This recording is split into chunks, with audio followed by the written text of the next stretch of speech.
Okay, the moment of truth guys. Tingnan natin kung ano na sitwasyon guys. Kung siya ba umuusok na talaga ng husto guys. Patayin ko muna tong electric pan nito guys. Yan. The moment of truth. Tingnan, subukan natin buksan guys. Ayan guys oh. Sumasalubong guys yung init oh. Yan na oh. For today's video guys ay gagawa tayo ng isang microwave oven na 3D new generation. Guys, binuksan ko na to, tinanggal ko na yung cover. Ito na yung cover niya, o yan. Yan yung cover. So, nung binuksan ko to, chinek up ko na siya guys. At na-check up ko na ang problema niya ay yung kanyang starting capacitor. Ito guys. Yung kanyang starting capacitor na ito ay 0.85 microfarad. Ayan, 0.85 microfarad ang kanyang value. 2,100 volts AC. Kaya ito high voltage guys yan. So itong capacitor nito na-check ko na siya na may problema. Ibig sabihin sira na siya guys. Ngayon paano ba natin malalaman na kung sira ang isang starting capacitor? Sa pamamagitan ng ating multitester nito guys. Yan.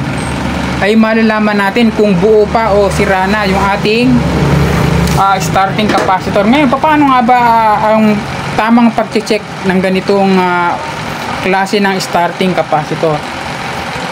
Ito guys, panoorin nyo guys at tetestingin natin ito guys. Yan, itong starting capacitor na ito natin guys. Yan, tetestingin natin magkabilang dulo.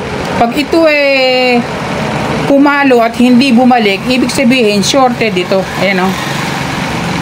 Napansin nyo guys, ayan o. Hindi siya bumalik. Ayan na o.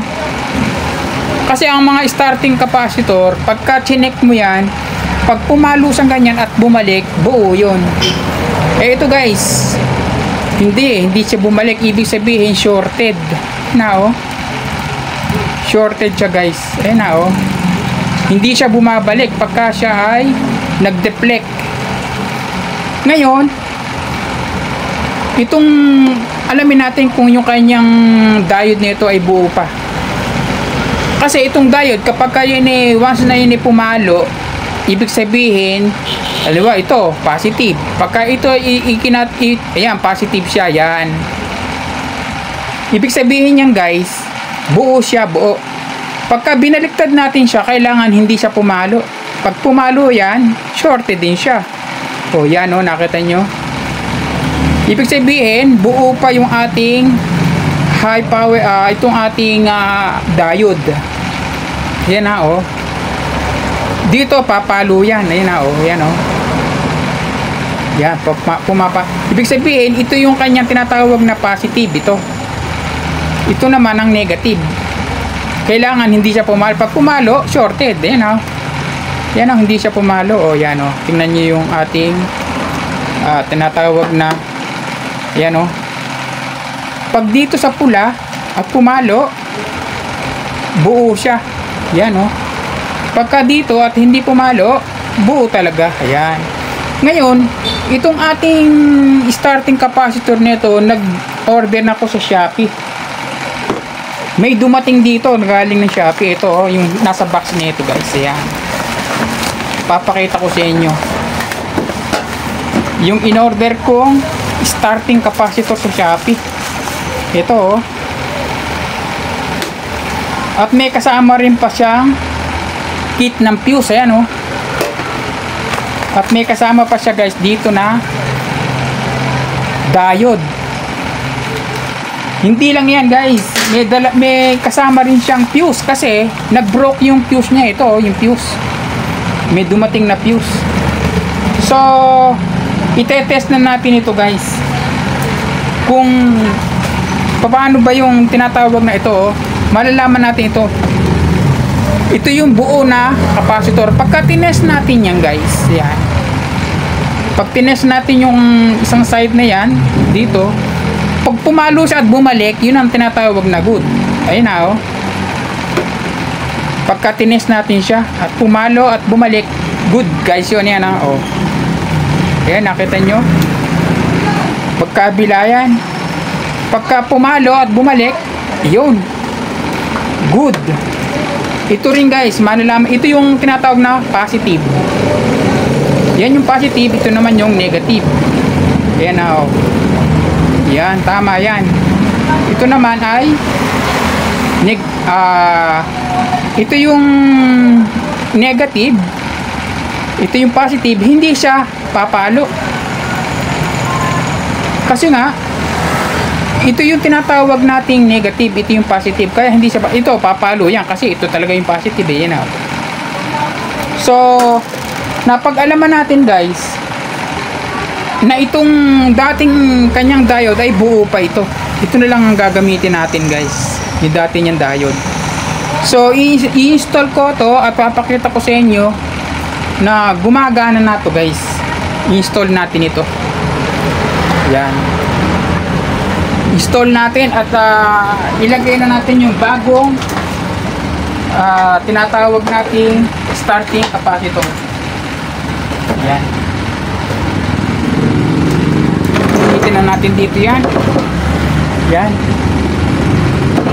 yan, kita ba guys? Yan, yan, oh. Ikabit na natin yung bagong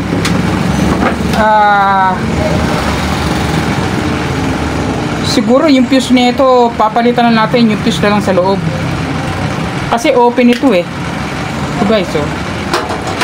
Dahil nga nag-short yung dahil shorted yung kanyang starting capacitor, pati yung kanyang tinatawag na fuse nito guys.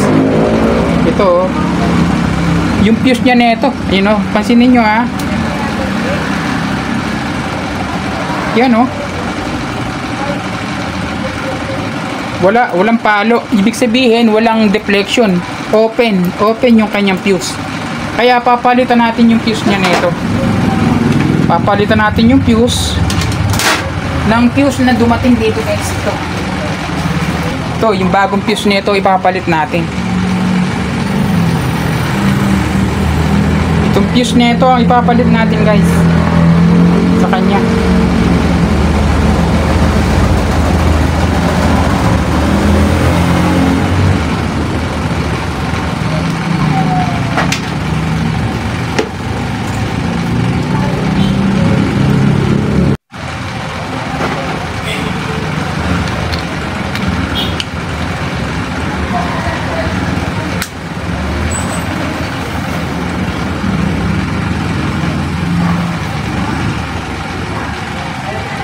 Kakabit natin itong dati niyang diode. Yan.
Then guys, nailagay na natin yan. Testingin na natin siya. Testingin na natin kung okay na ito guys. Ayan. Yan. Testingin na natin kung okay na siya. Yan. Ito, may nakahanda na ako ditong plate, tapos may tubig. Yan, no?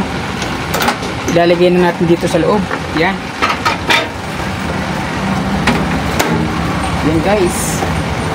So ipa-plug na natin ito guys. Ayan, no? Ito, ipa-plug ko na to. Sasaksak na natin ito guys dito. Sasaksakan ko dito. Yan. Yan. Yan. Ngayon, tetestingin natin ito guys. Pipihitin na natin itong ating selector switch. Ito, yan o. Ayan guys.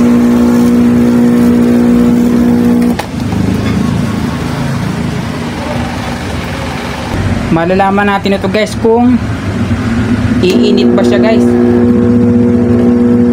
Yan. Kung narinig nyo guys, umuugong na siya.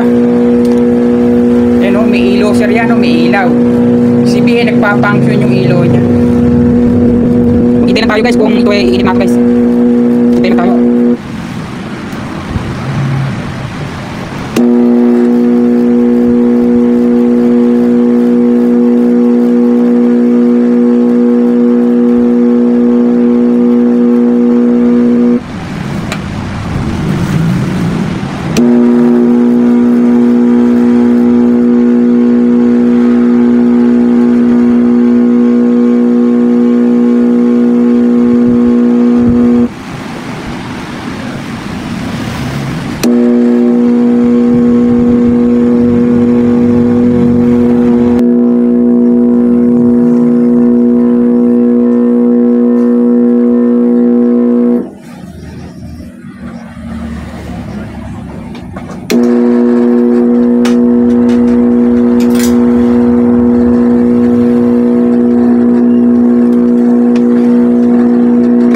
Natin siya guys.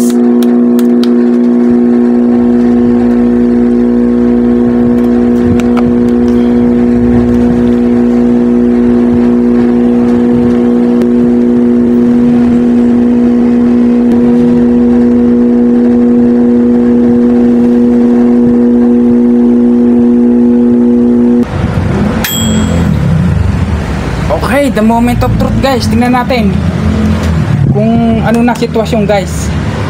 Kung siya ba umuusok na talaga ng husto guys. Patayin ko muna tong electric pan nito guys. Yan. The moment of truth. Tingnan, subukan natin buksan guys. Ayan guys oh. Sumasalubong guys yung init oh. Yan na oh. Oh. Yan guys. Hindi ko na ito natatanggalin ko kasi mainit talaga ba guys eh. Yan oh. Oh. Yan. Yan oh. Yan o. Pansinin nyo guys. Napakainit niya. Oh. Mainit guys. Okay. Kung nagustuhan nyo guys ang aking munting video guys ay paki-subscribe guys ako at paki-like ang aking channel. Brad Demi TV guys. Maraming salamat. Bye. Thank you for watching.